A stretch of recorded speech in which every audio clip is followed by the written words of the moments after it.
part of it was alike, because we did develop some, I guess, superficial friendships that were there. And that was key to luring them to the Tampa Bay area, convincing dozens of them to fly in for Robert's wedding at the Innisbrook Resort in Palm Harbor. That was in the late 80s. They arrested them the night before in downtown Tampa, picking them all up in limousines when they thought they were going off to a bachelor party. They had to convince them that, no, you really have been arrested. There was a lot of disbelief within the group. Those key arrests shuttered the Medellin cartel.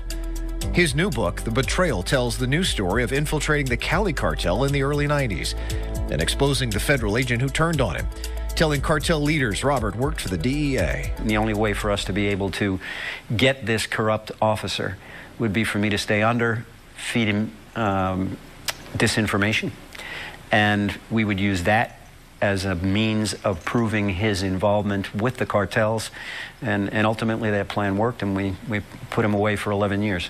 So you stayed in knowing that at any time you could have been grabbed, kidnapped, and disappeared forever.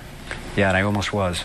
I start the book with a scene in Panama where, little did I know, I found out later from witnesses that there was a hit squad outside, and if the meeting had gone 3 minutes longer, they were going to come to get me. Another revelation, he tells me, the exploding fentanyl crisis, beyond control in his eyes. This is something for the cartels that's much easier and cheaper to produce, right?